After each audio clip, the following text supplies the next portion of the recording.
All right, we are back. I'm going to be watching the 2023 mentorship. Should be pretty boring. Don't expect this to be an exciting stream. But it is my goal to, at some point, watch every single ICT Traders, video. in this video, I think that would be cool.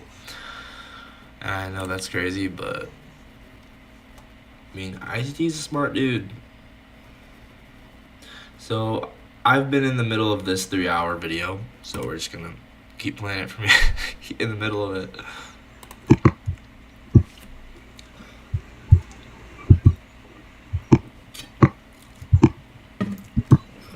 Put on 1.5. Nothing there.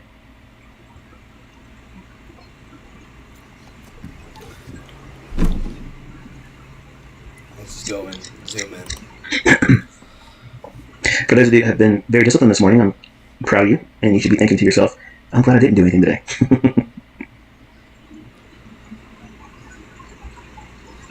Sometimes I don't like watching ICT because it makes me feel like he overcomplicates everything, so it makes me feel like I don't know how to trade, and I don't like it because I do know how to trade, and so sometimes I don't like it, but I'd rather watch him and learn stuff because I always learn something. If I watch like ICT for long enough, I always learn something. So even though I don't like it because it makes me feel dumb because he's just using such like crazy vocabulary and stuff that's just like bleh.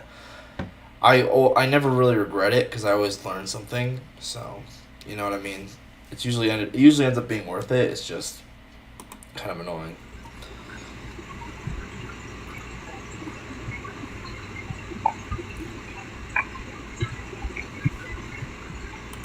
So the sellers that were interested in chasing markets lower today at the open haven't seen much in delivery on the downside. Since we went down below that old low at 41.13, which is the level I told you to focus on for sell side, we've had 1, 2, 3, 4 times where we ran out short-term buy side. And we dropped down and only taken out 1 with this low, 2 with that low. So it, to me, looks like we probably rounded out the morning low, and we'll likely see that 41.21 now.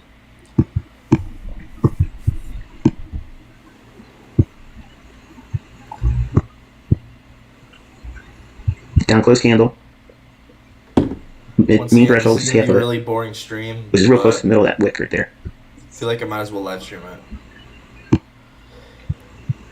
Devil's advocate say I was long, say I was foolishly trying to push something. I'd want to see it now in the next 2 candles, and we're in a 1-minute chart. Next 2 or 3 candles, I'm going to see it run higher and reach back up into that old buy side liquidity pool here. And say I was in a trade. Say I was in a trade, and I realized I was potentially in a high resistance liquidity run signature, and I'm having difficulty getting to target. By having this 2 to 3 minute filter, if it doesn't deliver as I'm expecting, which is this blue line right here, it needs to get above that. Then I would close the trade and be done, regardless of wherever I was. That's the benefit of having that time filter. Why would I want to do that? Because I'm going to hold on to something that could potentially turn worse on me, or just stay exactly where it's at, doing nothing. So it's important to understand these conditions, because you will eventually fall victim to it. So there's a lot of times where the market a lot of chop. looks like it's going to offer beautiful price delivery. The setups are just easy, like it's dangling candy in front of you. And then once you take it and you pay for it by entering and paying the commissions and incurring the risk, you regret it. And then you don't want to close it out because you fearfully think that as soon as I close the trade out, then it's going to run in my favor and then I'll feel stupid. Well, more times than not, you're going to regret having held on to the trade.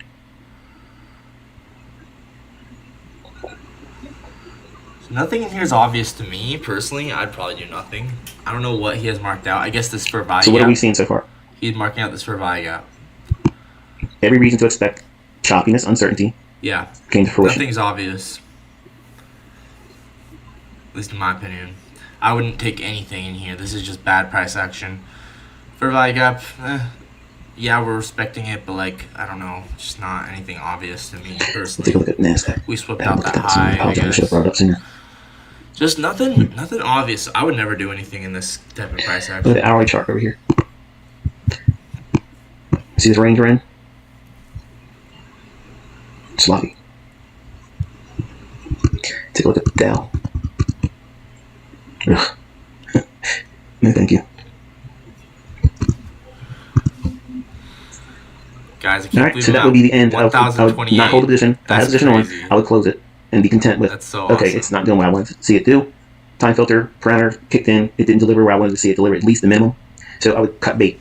So whenever you hear me refer to cut bait, either I'm in a position, I'm closing it, or I'm no longer interested in pursuing anything for that session.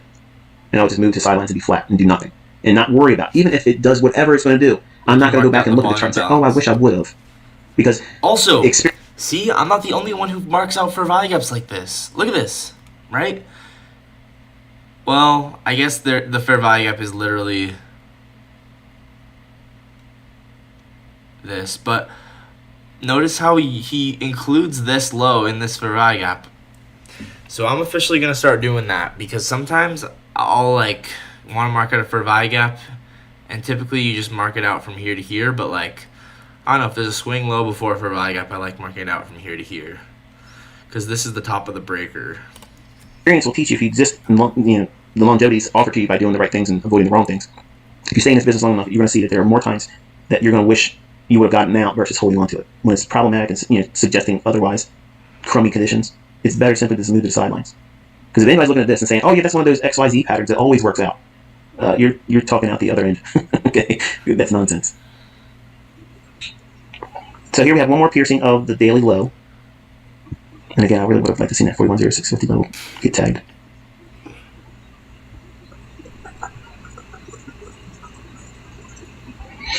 We have a breaker now.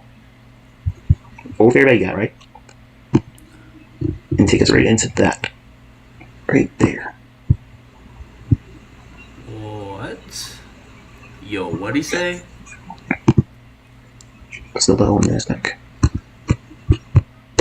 So he wants us to close above that. I was looking at the lows from here, I guess. Seeing if it had failed to make a low. Hold on.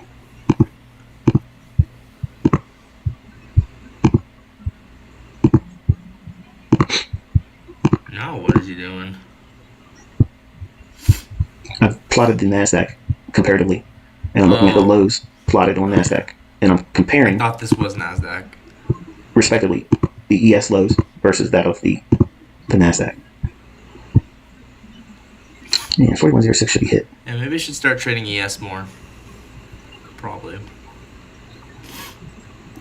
Look at the volume for balance. Some of you that just got here. Look how we respect it. The 41.06 level is this over here on the 5-minute chart. Consequent encroachment of the wick. That wick right here. And I think we just hit it. Yeah, 41.0650. Hit it as consequent encroachment on that wick. And we'll see the what'd I say? Return back up in the gap that has formed. Again, this is. Oh yeah. We'll make another notation. I think this is an RTH gap. I could be wrong. Opening to Friday's close. That blue shaded area, that's the range. So anytime you see consequent encroachment of a wick, I just call that rejection block, dude. I mean, tried several times to do it. It's moved lower. Rejection block. We've hit consequent encroachment 41.0650, and I believe that the better price action will be in the afternoon session. Yeah. The opportunity still lies with if the market can find a low, set up something as a run into the afternoon up here. I favor that based on all I'm seeing right now. That's what I favor. Anything can happen between now and over the lunch hour, but I would like to see that as a potential framework for like the 1:30 to 4 o'clock session. Yeah, that was regular trading hours, so he just switched back to. So we got up essentially about halfway through that gap. This is that blue shade area represented by yesterday's day session close and 9:30 opening today. See, overnight gap, RTH gap. There you go. ICT's using it.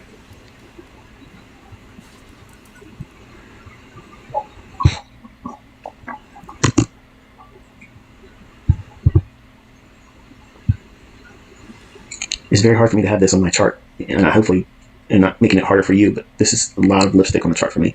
Yeah, I just want you to see the representation of that gap from yesterday's trading to this morning's opening. That range is important, and we see it trade up about half of it here. It just needs to make it look cleaner. Like he can still have the lipstick on it. Just clean it up. Make so it just be mindful of that range here that have those levels on your chart.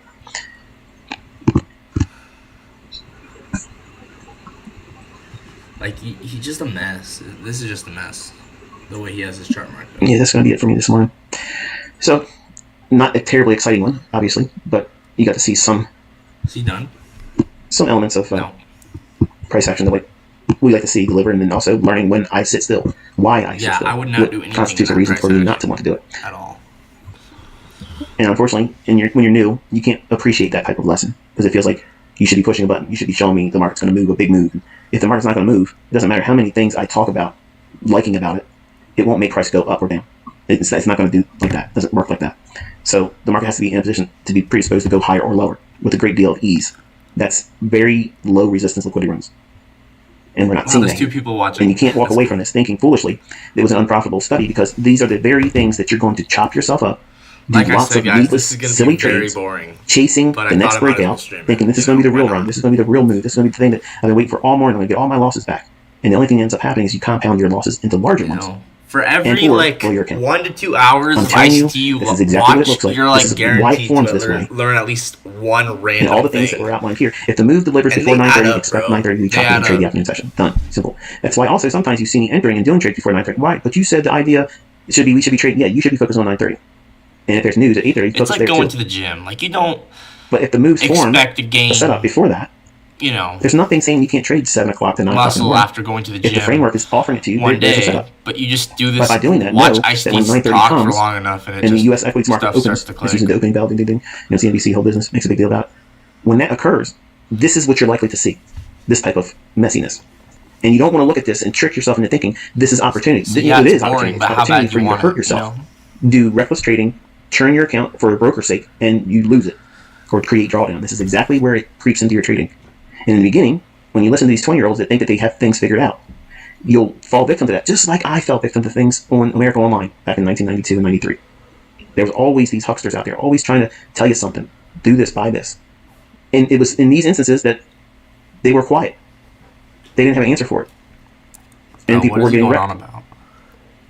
You have to know where these types of conditions will manifest. Where will they likely form?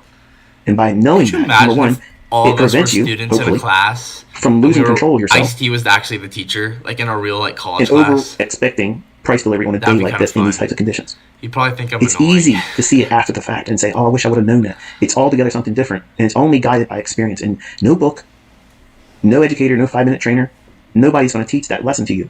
You have to live it. You have to be hurt by it a few times and say, okay, I understand what this is now. It's pretty interesting how that 410650 level reacted, isn't it? I'm giving it time to see if it can get to that breaker.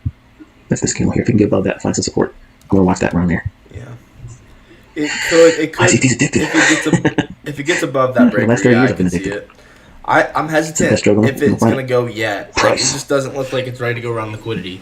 But if we got displacement above Look this at the lows breaker, right at the then that would 410650 be level. really, like, As it hit that to that, me would be obvious. see what the NASDAQ wasn't able to do. Like, I feel like it still could It go didn't make that either low, way, though. but- That was the whole point of me bringing it up, showing it to you. I got busy jawboning. So this is where we usually see, like, a gun to my head, okay?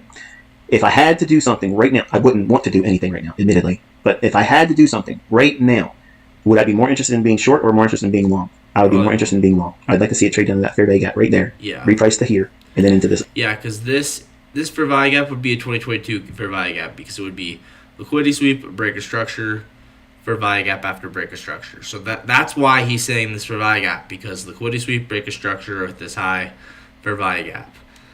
That's why he's saying he'd rather be long, because look at this displacement. But once again, we're not going to pick a side yet because, I mean, even though it looks like we go higher, right? I've seen a lot of times where we come up and inverse this, and this just, continues and flops on the ground. So that's why, you have to be extra careful. And why is my computer not charging? No, wait, what? Now it's charging. Okay. There you go. But this fair value gap right here. Because sweep of this low, break of this high, and then fair value gap. See that? Can we zoom in? It's not going to let us, dude. Dang it. But yeah, look, fair value gap. So we'll see what happens with this fair value gap. I wonder if ICT is going to comment on it or not. If I had to pick a side, though, I agree. Once again, though, nothing. How about this headset here? Nothing's for sure because. But I'm not sure why this died. There's no way the battery died that quick. I've seen swings like this fail, where it looks like you're gonna displace, and then we sweep out the low again, and then we displace. Stuff like that. So like I said, this could fail, right? We just don't know yet. The idea would be invalid at that point. Yeah, we really Apologize for that. because at this point he's right. At this point, we're done displacing. So why should we keep going? If we come all the way down here, this whole Well, I'm not picking that low idea because it's below is the invalid. middle point of this down close. The whole point It's is a mean we threshold, so my displaced. stock would be below that. Like the whole point of a 2022 model is not the break of structure. Like it took me so long to realize this. It's about the displacement. It's not about the break of structure. So if we sweep out the low and we break structure, and when we come all the way down here, right? If we displace up, if we get these aggressive momentous candles and we come all the way back down, that just invalidates everything. That's so pointless. That invalidates everything, dude. I don't have a like trade you on, so said, please don't take that as an invitation to push the button. That's why I'd agree. If I had to take a trade, if I was taking a trade, like if I was, I'd enter here, stop loss here, targeting higher. But once again, like I said, anything can happen right now. So Okay, and then some of you in here just are doing that, and I don't want you doing it.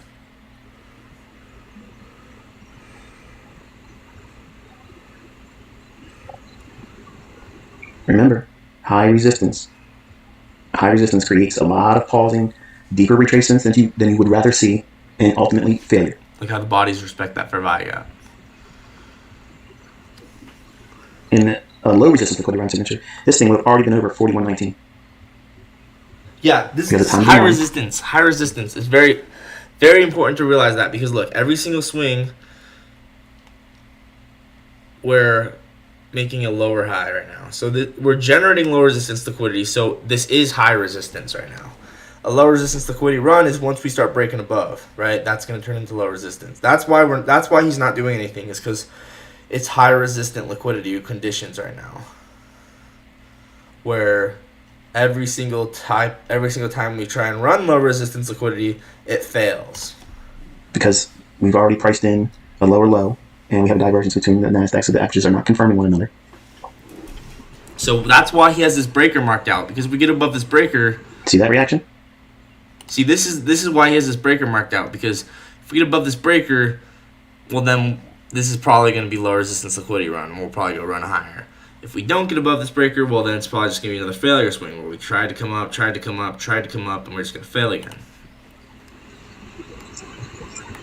That's what high resistance liquidity runs do.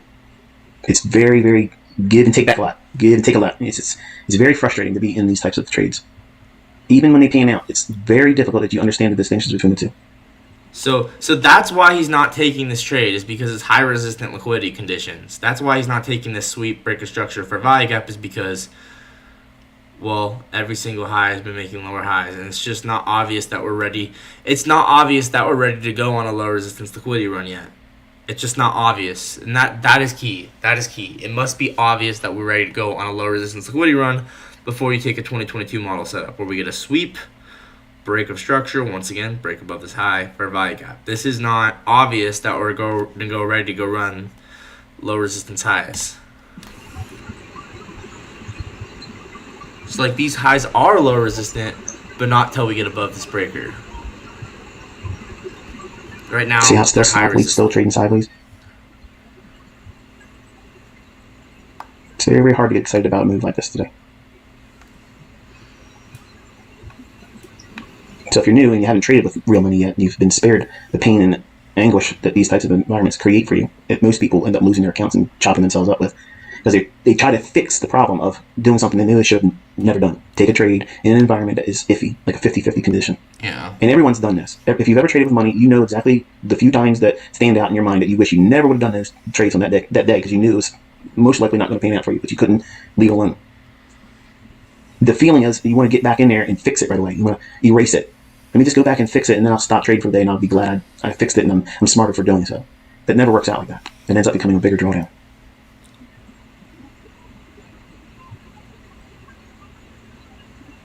Now, if it doesn't run higher on this I candle, lost it the isn't going sub. to run. There's still two of you watching. That's cool.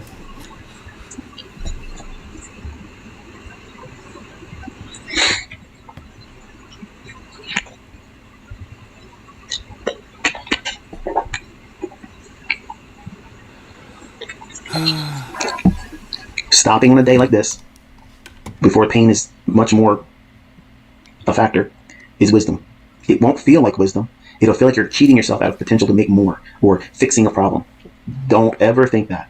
Don't ever think that. If the market's ugly and you recognize it as being ugly, and you start feeling heavy chested, you're breathing heavy, heart palpitations, all right, there we go. The idea was invalidated, right? Now, do I need to get in here and trade this and lose in front of you for you to appreciate the fact that this is exactly what you want to avoid? I don't need to push a button to do that. Everything I'm outlining here is problematic for This you is a going very forward. important video to watch, guys. When you see price action like this, you see a sweep break structure, do you need to trade this for value gap? No, because it's just bad price action, right? If you don't listen to it. Contrast it with other days where it's easy. You know, every single time I talk about it on Twitter. When I talk about it on Twitter, those examples, they've been pretty much 98%. They're under the pretense of a low resistance liquidity run. You don't see me pointing out, oh, well, this is going to be a hard run here. It's going to be a sticking point at this price level. It's sloppy. It's choppy. You don't want to trade in these conditions. And the problem is you'll see these things sometimes allow you to fix a problem, fix an error, fix a losing streak that you had that morning. And you'll think that that's skill. You see that lower low on the S&P? It hasn't been met with the NASDAQ. See that right here? Oh, there we go. S&P. By itself means absolutely nothing. S&P divergence. The fact that it's done so on a day where we've opened. Exactly. S&T on a day where it's chopping around, like, actually does mean nothing. With a large gap, lower. We've taken out the low here, here, and here. How many buy side now have we taken out? This high from here, this high here, this high here. So anybody that's wanting to sell on a breakout, they're short. Anyone that's already short feels confident. And we have a large gap still, unfulfilled, above us. Mm-hmm. With an S&T divergence between the averages. So eventually the we're going to get this lower resistance liquidity run. It's just a matter of when. So assuming that we don't go crashing lower between now and 130, I would like, and this is not an invitation for you to trade, but I would like to see if it makes it an opportunity for the market to want to run up into that 41.21, 41.23 level during the PM session. And by having that as a potential narrative to work with in the afternoon, it allows you to just let the market do whatever it's going to do. But what happens if you come back at 130 and it has already done that? Then it's over. You missed it. There's nothing wrong with that. It just means you... That's the key. That's why, like, I need to really work on, like, you know, like, there are a lot of times where, like, on Monday and Tuesday this week, we got our expansion, and I was like, I still wanted to be on the... And I mean, to be fair, my rules say that I should be on the charts the whole session, right? But Monday and Tuesday this week were perfect examples of days where we got our expansion for the whole entire day, and there just wasn't much more opportunity. And so you have to be aware that there's really the market's going to give you specific opportunities. It's going to leave these low resistance highs for a very specific price run. It's not going to just, you know, you're going to know once the price run happens, you're going to know you missed it. And you should probably back away and accept that now we're probably going to consolidate, right? Accept that when the price run happens, you good chance you missed it. Missed that trade. But what happens if it does offer that potential and fails? You're going to fail in trading. You're going to have trades that don't pan out. There's nothing wrong with that. I mean, everybody has losing trades. Everyone's going to have their setups that they think is really there. They're not going to be fruitful. All right, let's watch one more. So yeah, we're watching to see if this inverses. At least that's what I'm thinking. Got volume imbalance. S&T divergence here. So I think this is interesting. So he's thinking about this in terms of being a 2022 model because we had a sweep of liquidity and now displacement. This is interesting, guys. I wouldn't even think about this in terms of a 2022 model, but he's thinking sweep. He's thinking sweep displacement. Once again, break of structure. Do I care if there's a break of structure? I care about that. I care. Is there displacement? Is there displacement? That's what he's thinking too. Sweep displacement, right? Then we have a volume imbalance here. So he's watching this volume imbalance. Sweep displacement. Breaker. Buy side. I'm pretty sure. I think.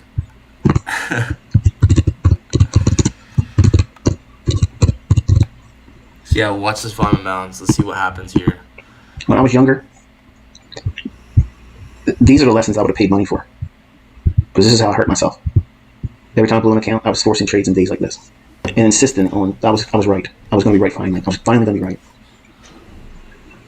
Yeah. Now, any other day, I would treat this as a long entry. Why? Short-term high taken here. Any other day. That's so interesting. So he doesn't consider it on a day like today because it's just chop. We retraced. We took sell side out Whoops. as losing trades.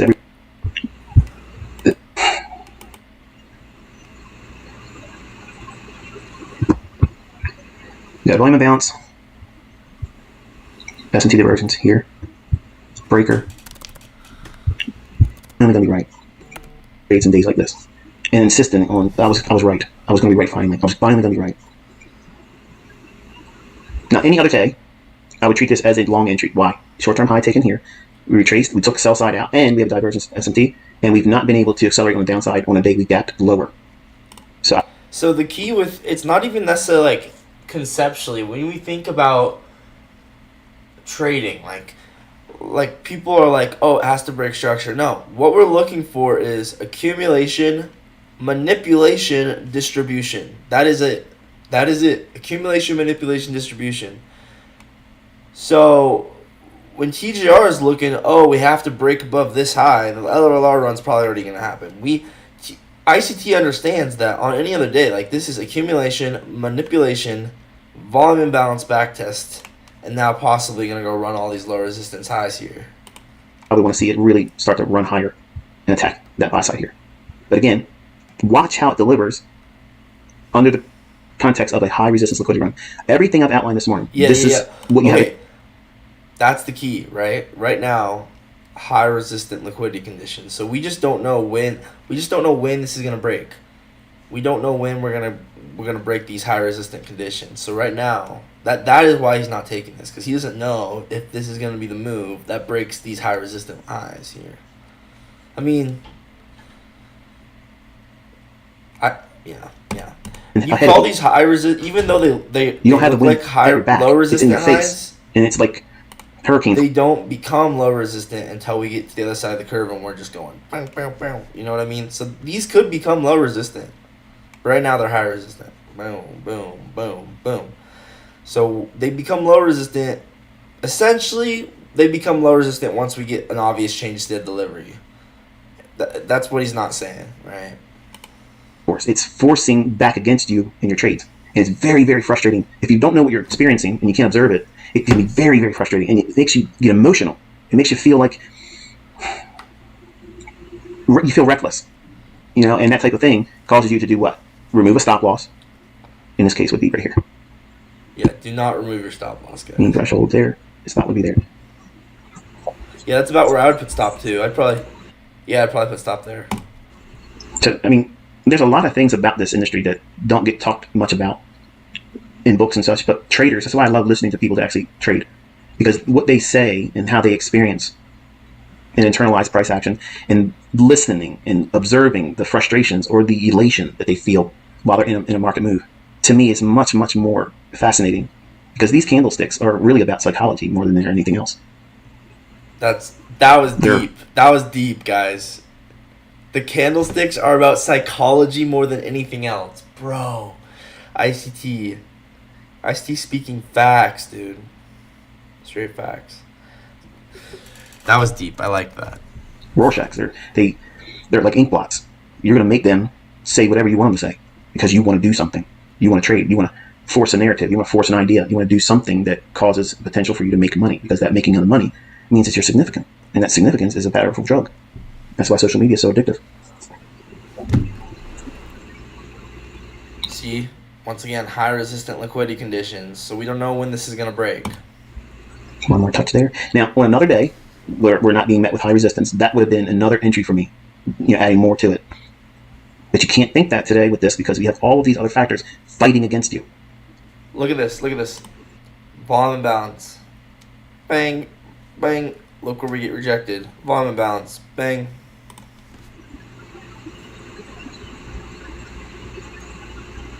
So what are these volume imbalances, right? These volume imbalances, like if this was the higher time frame chart, treat these as like the new day opening gaps. Volume imbalances on the low time frame chart are essentially the new day opening gaps of the higher time frame chart.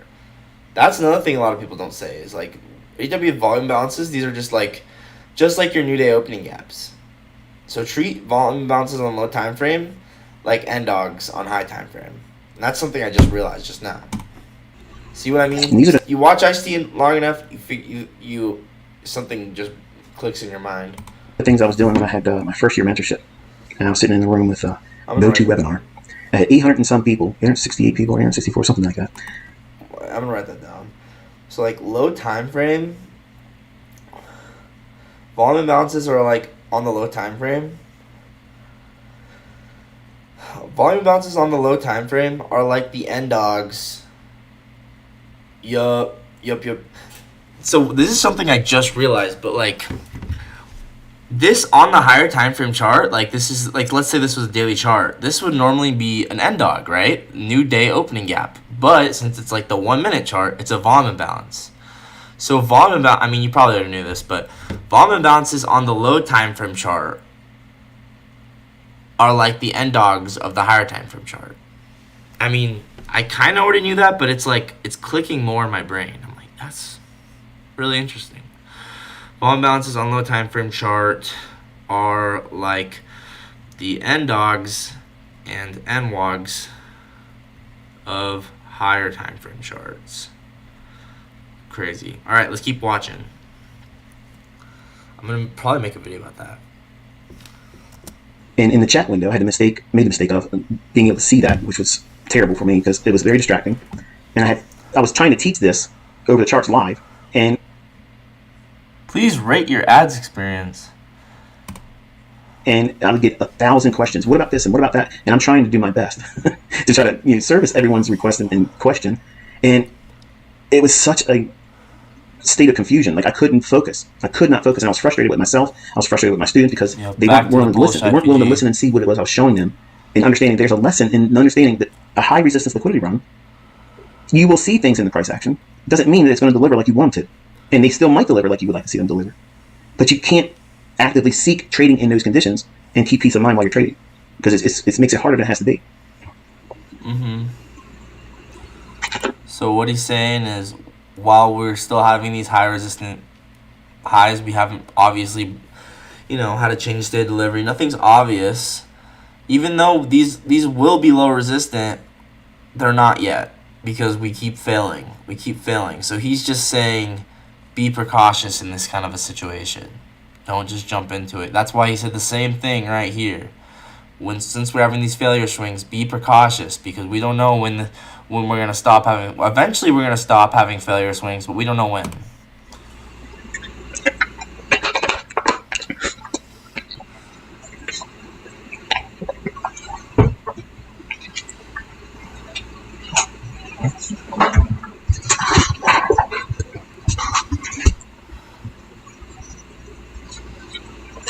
I really want to see it hit that red line and be a hypothetical stop out, because that would be communicating what I'm teaching you today, what to avoid. Don't try to force trade in these conditions. If it runs up there and hits the buy side and hits that rectangle up there, you're going to foolishly assume that that's skill and you're going to be able to do this type of thing going forward. That's not what this lesson is about. That's not what the focus is. That's hilarious. No, that's actually so funny. I actually hope it hits the red line too, because that'll prove his point. Show you, by contrast, when you see me trading in low resistance liquidity runs, it's easy. It's real easy. That's why it looks easy, because everything is going in your favor. Everything is. You got time of day. You have all the other factors supporting it. You risk on, risk off. All the price delivery. Everything is just like precision. That's the example I share on Twitter. That's why they work. I don't force those types of things now on we're Twitter. Starting to get to the point where if we can get a close above this breaker, right? Because that would be a change in state of delivery. I don't know if there's a key level, but I'm assuming there must be, probably like a higher time frame gap. Once we get, I don't know why he hasn't moved it to this breaker, but once we get change state delivery, okay, now I'm starting to, these highs are all of a sudden, these are more low resistance than high resistance, because we've actually got a close above an old breaker. A change like state this. delivery. That's what makes it different. And when you see other people tweeting to me and saying, "Oh, how's he able to do this? How does he know which one?" Number one, it's experience. Two, I'm avoiding these kind of conditions because even a very good trader, trading in these types of conditions will look like a novice, because the markets are just being very fickle. They're not going to They're not going to present you the opportunity that you would rather see. And it's unfortunate because as a new trader, So now look at this break of structure. This for Vig, I bet if we get a nice close and change state delivery, close above this high, and change state delivery, he might enter in this. you don't have the patience to appreciate good wisdom and sound logic when it's Then again, I think he's still not trading today. presented to you, because you're weighing everything on the basis of right or wrong, making money or not making money. Show me with a live account or it doesn't matter. The logic works or it doesn't work. No buttons are being pushed here. And I'm proving that even in these conditions, I'm not as precise, which is exactly what we're trying to focus on here, showing how you are going to avoid that same condition going forward. So yeah, basically what he's saying is like he doesn't need, this is lower probability, he doesn't need to take a trade in it, which is totally valid. And I probably should take that lesson as well from this. If you don't understand where the potholes are, you're going to fly over top of them and just slam it in there. And it's going to do what? It's going to mess your alignment up. It's going to tear up your alignment, just like in your car. If you hit a big old pothole, boom, what happens? Your alignment's off. You might still drive. It might not pull that much to the right or the left, but given enough time, what happens? It wears your tires away prematurely. More costs. That means you're going to be doing things differently. You're going to steer to the right or the left So when your once again, trading should have been straight still ahead. high resistant. We haven't convincingly proven it's not high resistant anymore. It still could very much be a failure swing. You've been affected now. Your bearings have been deviated from. And you're going to incur more loss because those wear and tear on the tires, that's the wear and tear on your equity. You're going to be constantly taking on more trades, more losing, more drawdown than is More necessary trades. if you were to learn a lesson like this one. Understanding where there's going to be problem areas in the marketplace and trying not to force the issue. Don't try to head Look at this over providing 55 mile an hour into a pothole Hold up, when you know that price. that's going to be likely the scenario going forward in the marketplace for that given session or that day. Okay, Why are you change flooring state. We get change state. So now,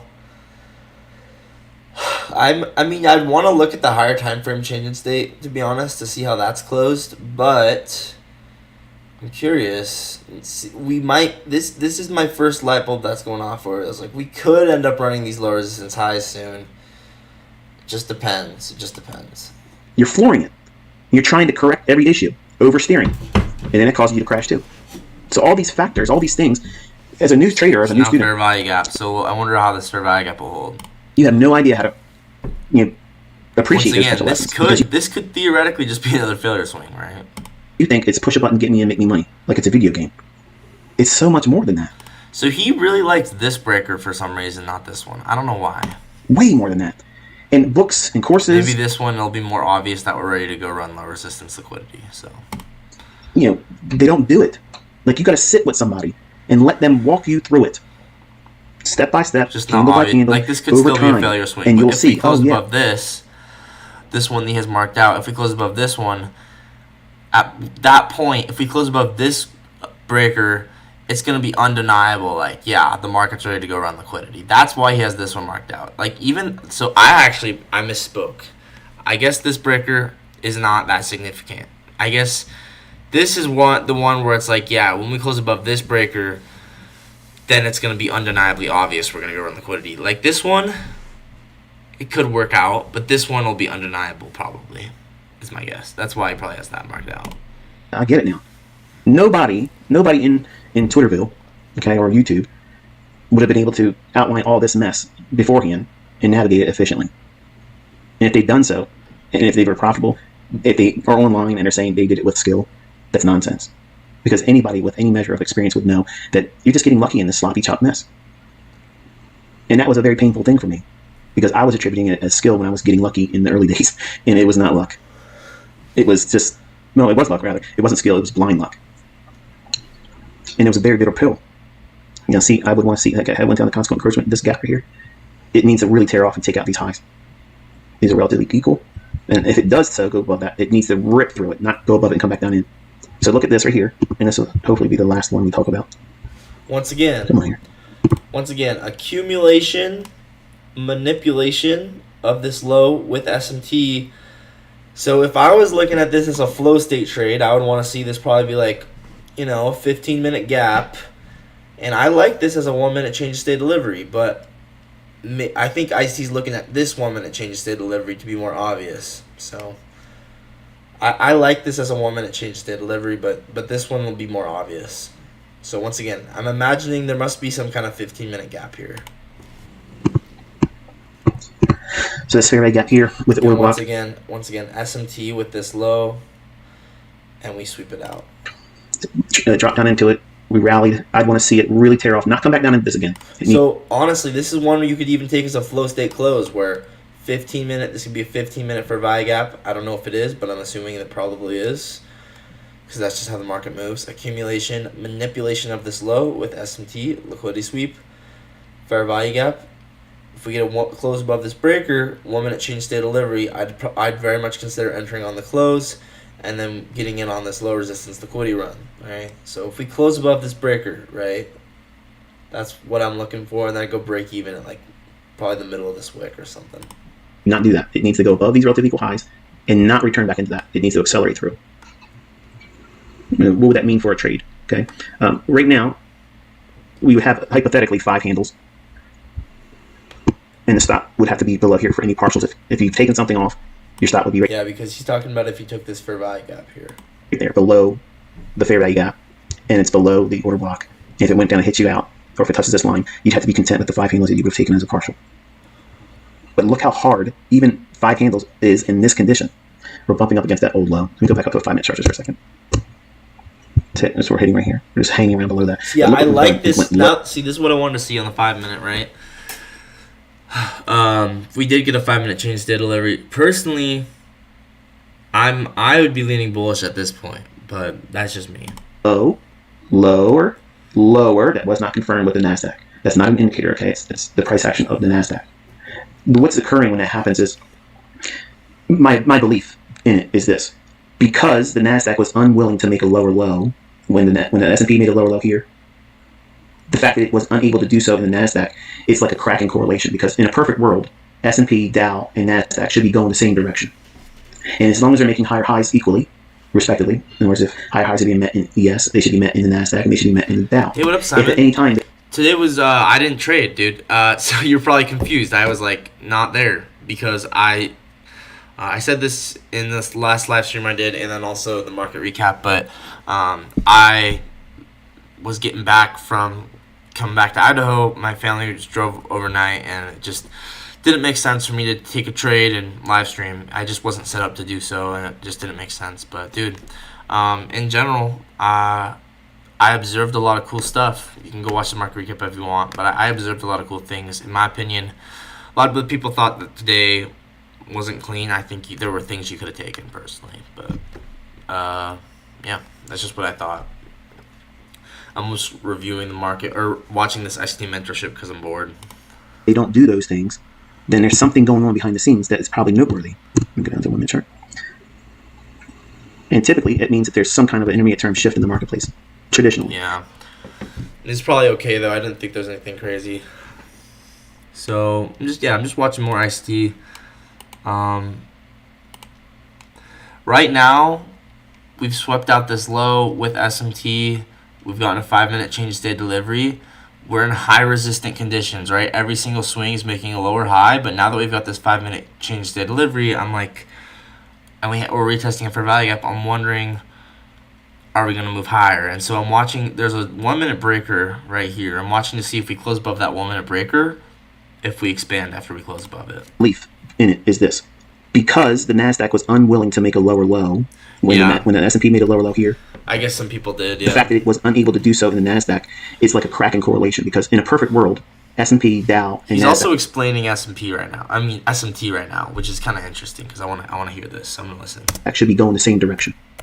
When the S&P made a lower low here, the fact that it was unable to do so in the NASDAQ is like a cracking correlation, because in a perfect world, S&P, Dow, and NASDAQ should be going the same direction. And as long as they're making higher highs equally, respectively, in other words, if higher highs are being met in ES, they should be met in the NASDAQ, and they should be met in the Dow. If at any time they don't do those things, then there's something going on behind the scenes that is probably noteworthy. Let me go down to 1-minute chart. And typically, it means that there's some kind of an intermediate term shift in the marketplace, traditionally. But when you have these types of conditions like this, it makes it harder for that to be delivered. And that would be a stop out. So you There have we to be go. content So with he's talking about how, like, if you took this as a fair value gap trade, this would be stopped out. And yeah, like I said, high resistant liquidity, so you have to be careful with this. Ever partial at 5 handles, there it's done. So, yeah, I wish I could do more with what we have here, but the market's going to give us what the market's going to give us, right? I'm actually interested to see if it rips now because of me sharing that level right there, because a lot of you are probably taking this as a black trade. Oh, I got stopped out and they ran it up to 41.21.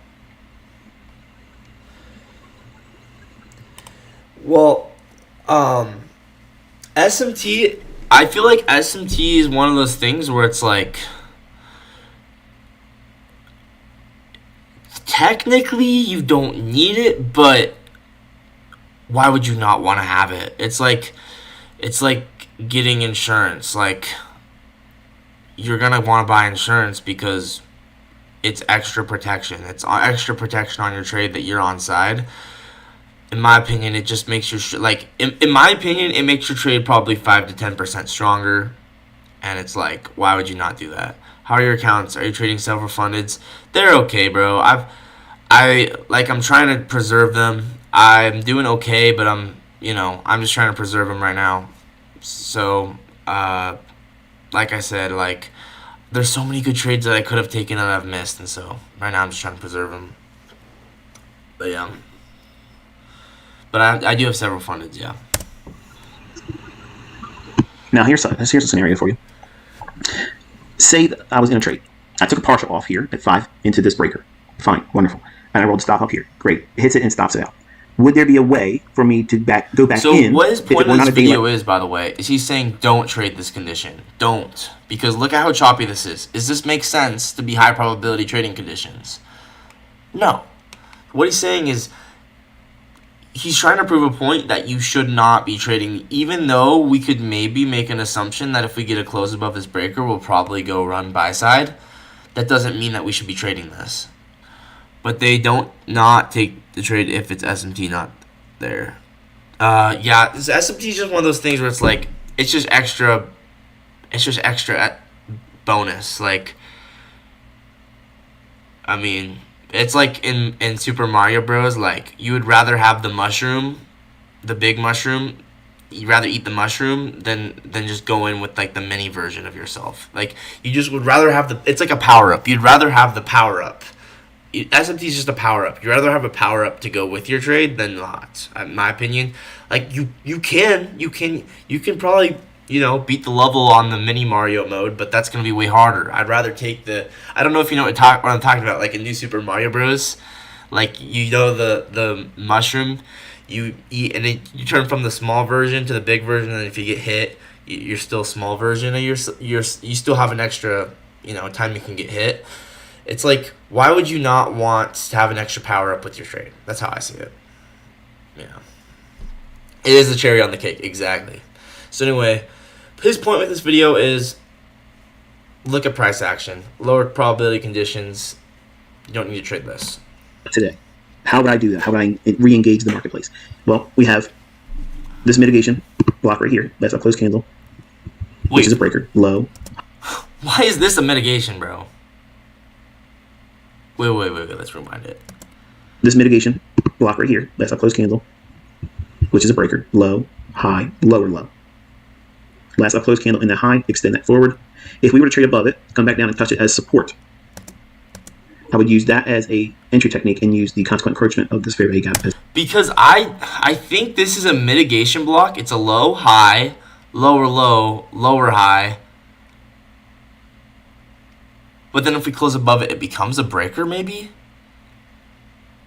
I mean, I know this is a mitigation block because obviously it's like a hot, low, high, lower, low, lower, high. So maybe when we close above it, it becomes a breaker. Interesting. I'm just going to keep watching. I'm not going to hurt my brain. To stop. Mitigation blocks are honestly one of the most confusing PD arrays. First partial here, and aim for consequent encroachment of this gap. That's what I would do. Wait. What would you do? Of this fair value gap as a stop. And I would look for, in the high, extend that forward. If we were to trade above it, come back down and touch it as support. I would use that as a entry technique and use the consequent encroachment of this fair. Right. Listen to that. If we trade above this and then retest that as support, you'd enter on that retest. Why? Think about why. This is flow state, right? Imagine you have a higher time frame gap here, right? 15-minute gap. This would be your 1 minute change of state of delivery. So you know how we enter on that retest of the change of state of delivery? That's what IC's saying is when we close above and then retest it, you're entering on the retest of the change of state of delivery, right? And that's also a close above a breaker. But you can also enter on the close, and that's something he's not saying. But yeah, we get SMT with this low, so confirming this is the bottom of a possible buy model. Ready gap as a stop. And I would look for first partial here and then aim for consequent encouragement of this gap. That's what I would do. So I'm using each one of these PD arrays kind of like a stair step or like a mountain climber. They look, where's their next grab point? Where's their next part or point on the surface of the mountain or cliff? Where are they going to put their foot at? When they get there, where's the next thing they're going to do? I'm looking at price like that. Whereas I'm not relying on like trend lines or something else. I don't know what else you would refer to. Yeah, exactly. Break and retest. What we're looking for is when we close above this old up close candle, one that's closing above a breaker, so that's an entry model on its own, but closing above a breaker is the same as a change in state of delivery. So he's not showing this on the chart, but I'm assuming there's a 15-minute gap here. So we have a 15-minute gap, liquidity sweep, 1 minute change in state of delivery. I'm either entering on that close or retest every single time, because what do we have here? Low resistance highs all through here. So personally, I'd take profit here. And it would also, for me, it would depend on the standard deviations, right? I would have to measure out standard deviations and then see kind of where they line. And look at this also. From this low to the body, I bet you this is OTE. This volume bounce, I bet you this is OTE. So I bet you this is my Jake Trades It original OTE of the manipulation leg thing, where if you go from this body to this low, OTE is right here. That's aligned with the volume bounce. So I bet you that hit perfectly. So backtest that. Jake Trades It original. This is actually one of the best things that could have happened today because it will filter out who's lazy. And I've had so many people come and I'm going to learn this, I'm going to do this, and they realize how much work is involved. And like, oh yeah, it's easier for me to go here and get this indicator. Go ahead. I'll see you in a couple years. No indicator's going to do this for you. Takes a long time. Now look at the range that's been to formed learn this. between 9. Once What again, is it? 9, still we're in this lower probability price action. It's not something that you ideally want to trade, but we're observing it. 950. Is that 950? 951. So once again, the area I'd be looking to take profit is these low resistance highs and this wick. I mean, that's where everyone from this accumulation range that got manipulated here is going to get stopped out for a loss. Conceptualize that. Accumulation, manipulation with SMT, change state of delivery. Now we're running up to go stop people out at these highs. 1 to 1028. Just consolidating sideways. So I'm curious Everybody what wants to break happens. Make a prediction what you think is going to happen. Whoever's watching, if anyone's watching. What time is this? This is going into 11. Yeah, this is going into the 11 a.m. macro. I think if we can get displacement above this high, I think we will go run through. But if we don't, then we might not. So everybody's waiting for it. They want to see this spring finally get released in one direction or the other. It's going to go higher or lower. At this point, I think it is going to go higher.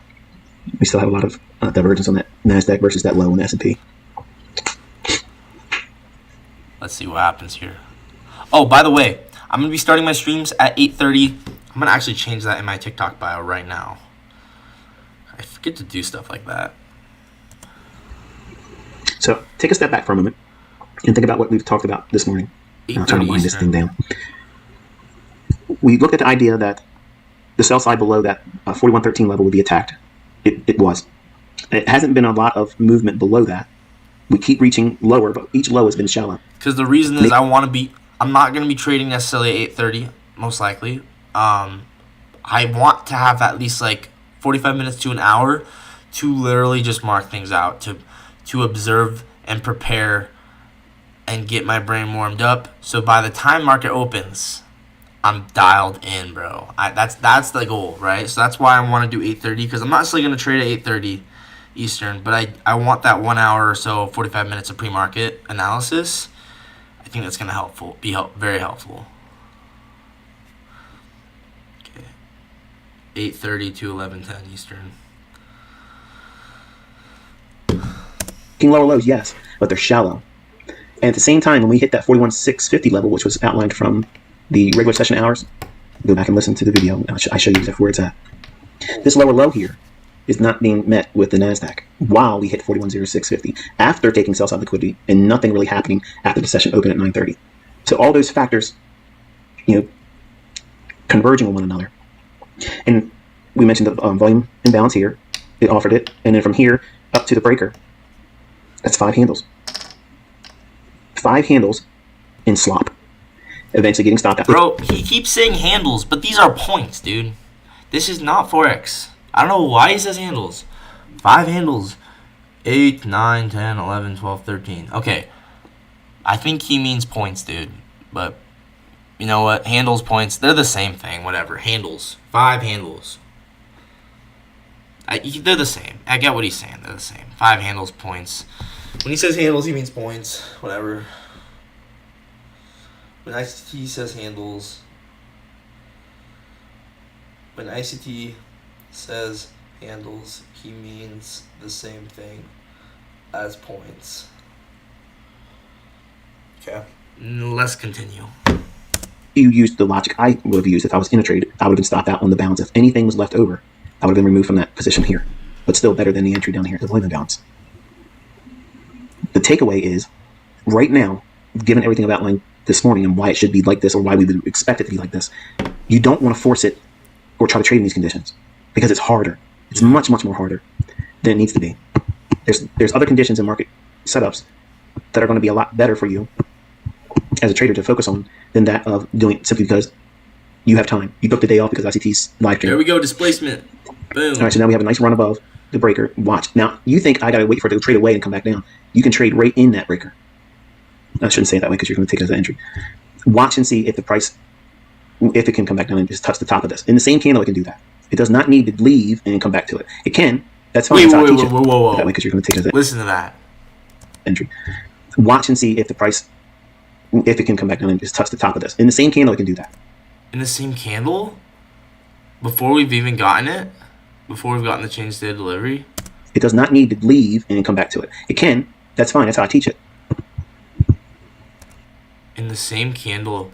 Whoa, I'm going to record that. What does he mean? In the same candle? Like before we even get the change state of delivery? I don't know what he means by that. And see if the price. So you can. That doesn't make sense. How can you take it? I'm just going to record this. Interesting comment. But I don't know what he means by that. I'm going to record it.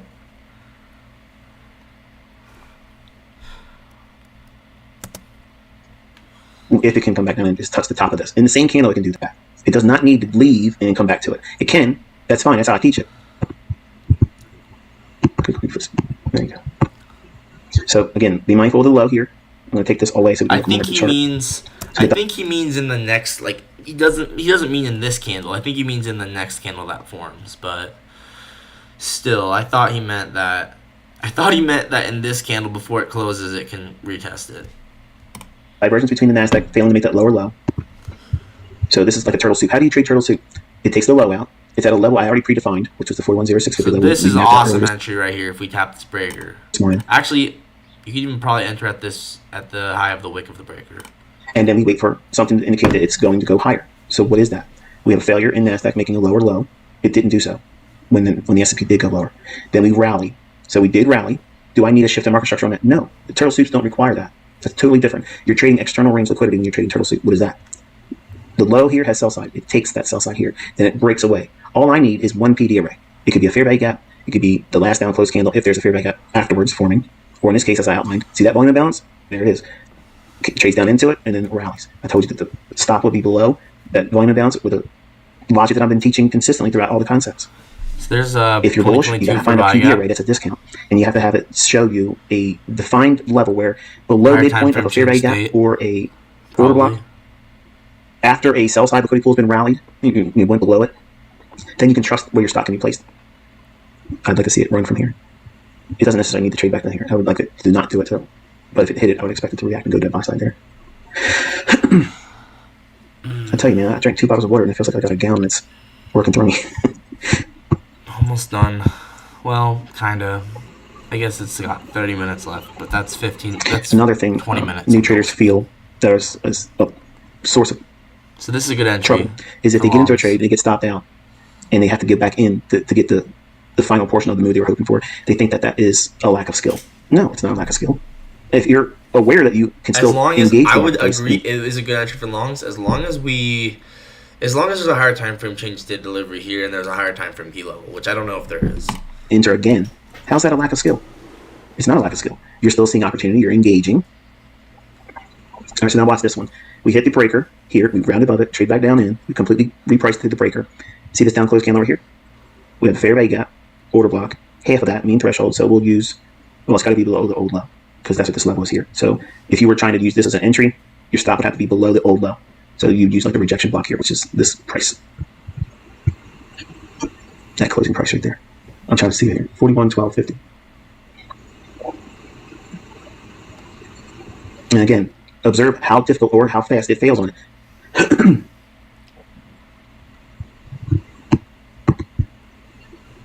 Okay, we might You'll see when we have a aggressively much more displace the cleaner upside day here. how it's much more engaging. But these are the lessons, and that right there, I think it would have been, is it 12.50? Yep, hit that right there.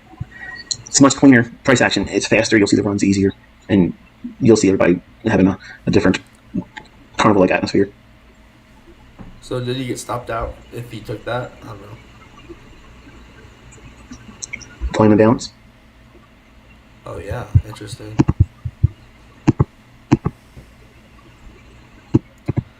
This is why it's more fun to just observe price, because the second you try and make trades on price, it's just like, Now looking at this, we rallied up. We failed to take out that high. We're back below that old low. Remember the old low that I was telling you about for where the sell side was? That's this over here.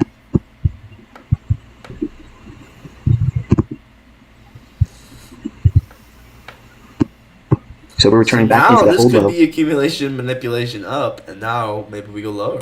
Might want to sleep a little bit. But there's nothing down here with the exception of this old fair value gap. That's the only inefficiency that has been repriced to. Does it need to come back down into it? It could touch that again. But if it traded down below this, then we're going lower on the day. Not just to take out the low, but we're going lower on the day. And why do I say that? Because we've spent lots of time trying to go lower below that old low, which is this level here. We tried multiple times going back above it, and we tried once more here, and we failed. So the last line in the sand, if you will, for any potential run up into that old gap from yesterday's trading, it would have to mount that rally into this fair value gap higher. Otherwise, below that, we go lower below this. And that would look like, let's see here.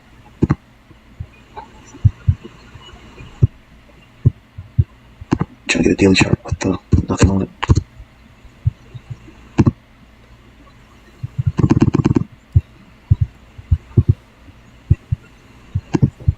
See this candle's high? Look right here.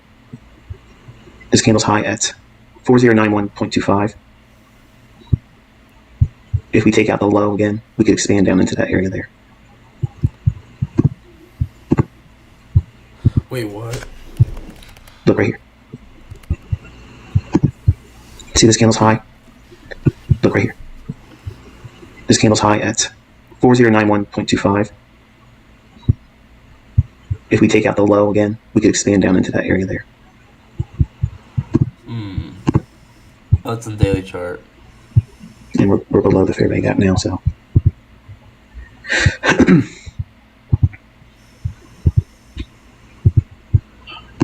It's very, very difficult for me to have all this stuff on the chart and talk to you about it, but I guess there's no other way for me to communicate for you to track what it is I'm seeing.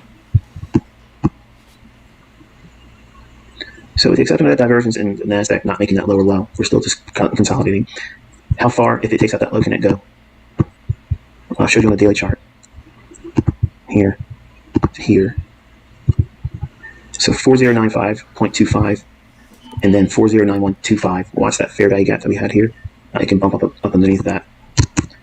Treat that as resistance. And I'm aware that this probably looks like I'm enticing you to do a lot of trades. None of these are trades. These are all observations for you to study and see which one would you trust more as a trader, which one makes more sense to you pattern-wise, if you want to call it that.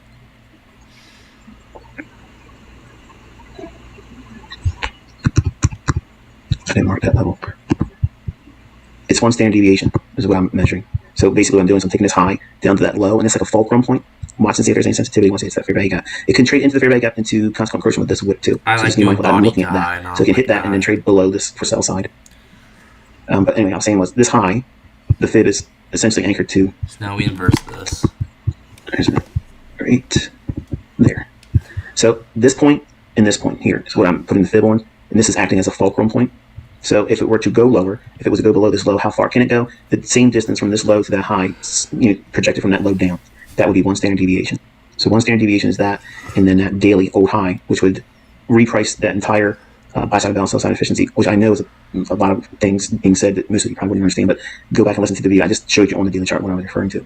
But that would be a level that I would look for if it was to take out that low there, and then maybe as much as that, if it were to come out of out of the blue with a down day.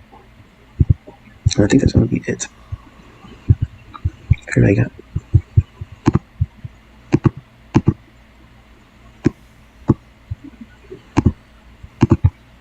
When it's clean, you won't have all of these conflicting PD arrays. How do you know which one to use? How do you know which one to pick? Most of the time, you're asking that during periods of consolidation like that.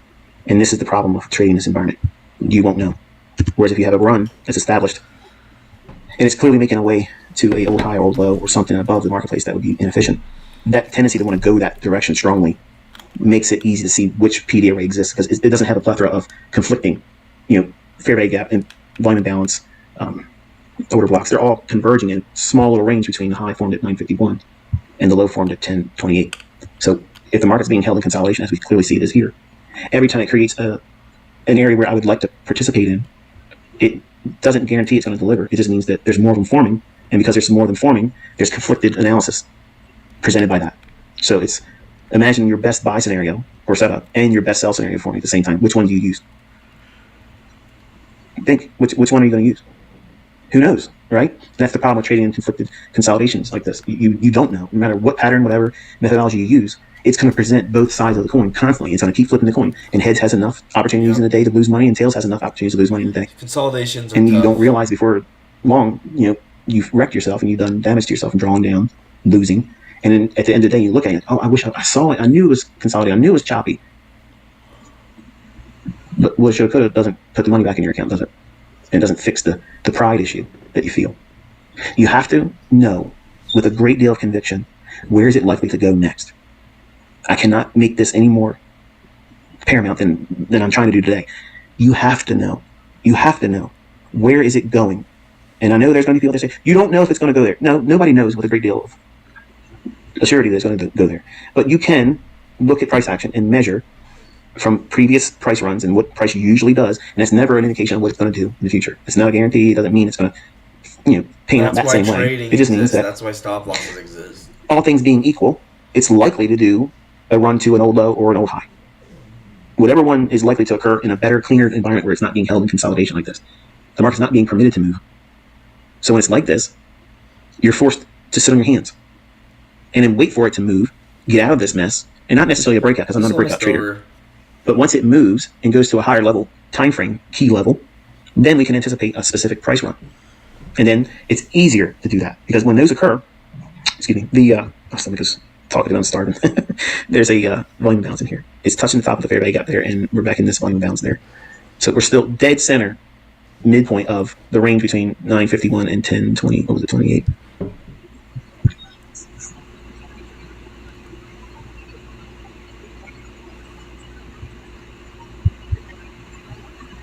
Watch this one.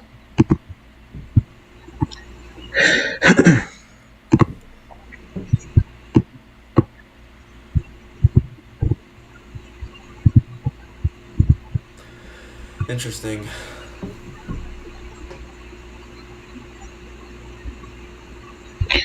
So we have a fair value gap in here.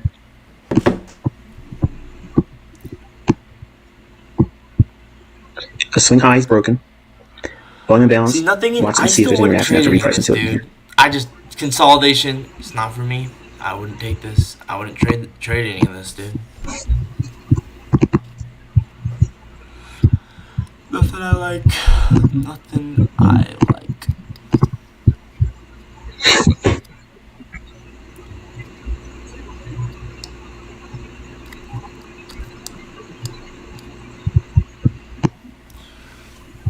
Bro, I just want to prove everyone wrong so bad.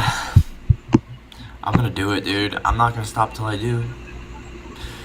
We're all gonna do it. This lower here, we're in consolidation, so you got to look and see what has been taken recently. Sell side's been taken.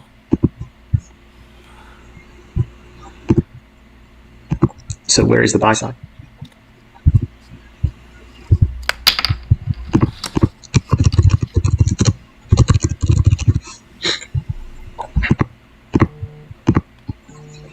Even in consolidations, it's going to run from buy side to sell side, buy side to sell side. What is it just recently taken? Sell side. So there's buy side. Oh, Delivery to the 41.21 level. that was cool. Stop losses hit. Now that doesn't mean anything. It means absolutely nothing. But what did you learn today? Yeah, because that was You learned how to anticipate choppy opens at 9:30. You've discovered what it's like to be in high resistance liquidity runs, which is nerve-wracking. It's very frustrating. You've seen the potential turning point with the SMT between the NASDAQ low and S&P. You've seen the conflicting analysis that even though there may be a fair value gap, there may be a order block, there may be a volume imbalance, without having a clear idea where the market's likely to go, like where is it wanting to go, if you don't have that, everything else is going to hurt you. And if the market's not going to move, nothing's going to work. It's going to go back and forth, back and forth. But when you get closer to that lunch hour, and usually around 10:50 to 10:10, in that area, there's a lunch macro. Okay, 10:50 to 11:10. I want you to annotate this on your charts every day. Study what price is doing. Well, don't do that. Okay, annotate your chart like that, and just, I guess, record it and annotate it in a way where you know what you're referencing there. New York lunch macro. What's the lunch macro? In your notes. 10:50 to 11:10. I'm gonna write that down. I mean, I already knew that that was a macro, but specifically, it is the New York lunch macro from 10:50 until. That's so weird. Why is that the lunch macro? Wouldn't it be from 11:50 to 12:10? That would be lunchtime. Well, whatever. 10:50. New York lunch macro from 10:50 to 11:10 a.m. Eastern. And the macros that he doesn't talk about are the 20 to 40 macros. Those definitely exist. It'd be better if you had your annotation visible, right? Let's keep going. Okay. And you want to study when the market's consolidating. Okay, you're going to get that price run between 10:50 and 11:10. What that does is it's kind of like the last ditch before. Yes, traders do take lunch. Okay, they absolutely do take lunch. The algorithm doesn't take lunch, but it likes to stimulate the volume and sentiment going into that lunch hour.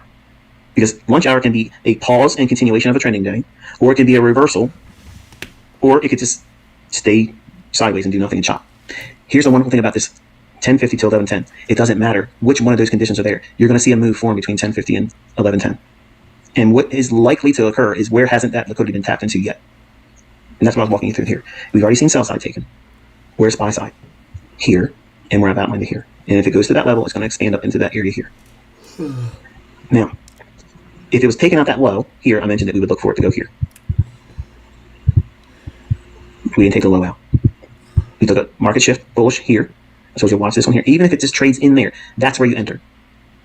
It's called close proximity entries. You don't need a breaker. Okay, you don't need a breaker to trade above and come back down and touch it. You can do that. That's how you don't. Even if it just trades in there, that's where we took a market shift bullish here. So you'll watch this one here. Even if it just trades in there, that's where you enter. It's called close proximity entries. You don't need a breaker. Okay, you don't need a breaker to trade above and come back down and touch it. You can do that. That's how I taught it. But I don't require just that. If I know where I'm likely to see price go to, buy side and buy side, between 10:50 and 11:10, you're going to see a price run that's originating then. It will happen regardless if there's a consolidation day, a reversal day, or is a trend continuation after lunch. It doesn't matter. You're going to see a price run begin at that. It's a small little segment of price action. Wait, let's write that down. But I don't require just that. If I know where I'm likely to, it's called close proximity entries. You don't need close proximity entries.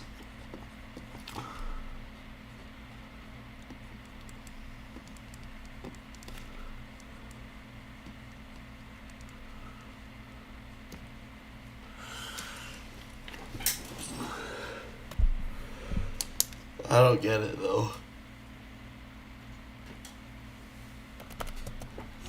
We didn't take the low out. We took a market shift bullish here. I told you to watch this one here. Even if it just trades in there, that's where you enter. Sweep. We took a market shift bullish here.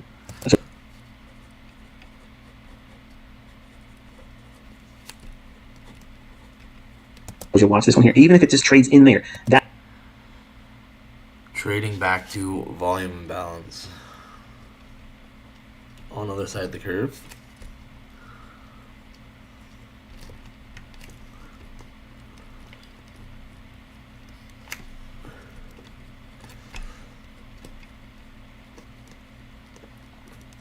that's where you enter. Why do volume imbalances even happen, bro? Why would it not just open where it closed?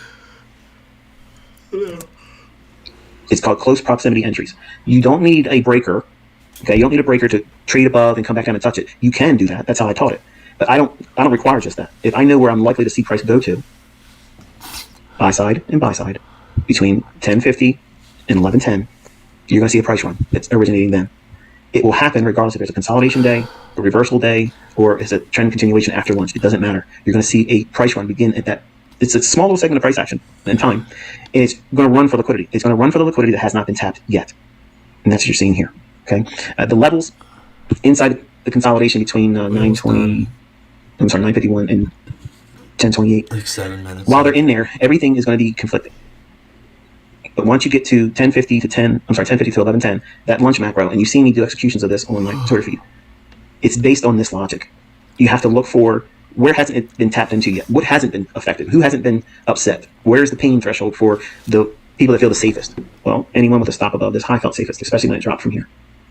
And when it went down lower than that low there, and then it created a short-term high, traded back down in, and then rallied after that fair value gap. Once it ripped higher above here, that is a shift in market structure during a specific time of day, 10:50 to 11:10. That's algorithmic. It has nothing to do with harmonic patterns. It has nothing to do with Elliott wave, nothing supply and demand. It's absolutely internally built. It's part of it. It's codified. It's code. It's there. It will run for liquidity that has not been tapped. Now, this many times can be a key point for the day, and it never returns back down below it or above it in reference to if it was going lower. I'm not teaching it for you to have that understanding alone. It's for you to study how to, if you're watching these consolidation days like this, study between 10:50 and 11:10 and see if you don't get a price run like this. Don't take my word for it. Go back and through charts and go forward with it. We've seen how they, they opened it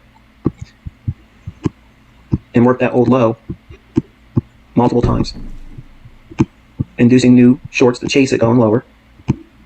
I mentioned this level down here. That's a fulcrum point. It has to go below that low. If it goes below that low, then it can see lower prices, but it didn't go lower than that. We had sell side taken.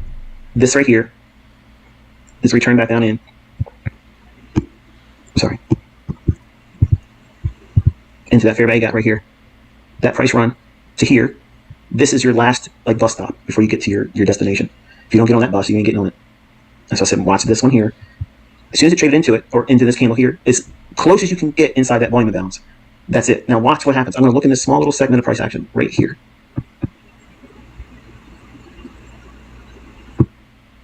Okay. Actually, I moved it wrong. Sorry. I have to make sure I do it right. Okay. And inside this little area, I'm going to change the color to yellow. It stands out. It's not perfect, but it's enough to get our attention. So I'm going to drop down into a 15-second chart. Oh. This is the key. This is the key. So, drop down to lower time frame chart. Like 15 second.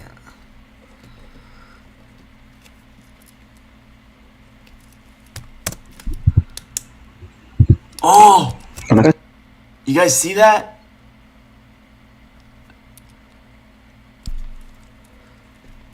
You will find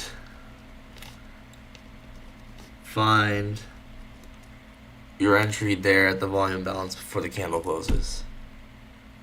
Ho.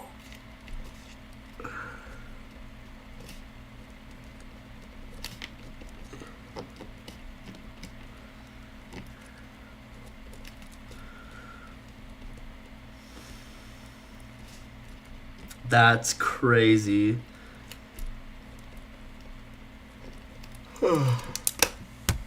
Say it, but what do you see? Two down close candles. High, low.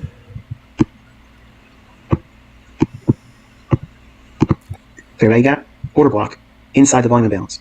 It trades down to it, and then boom.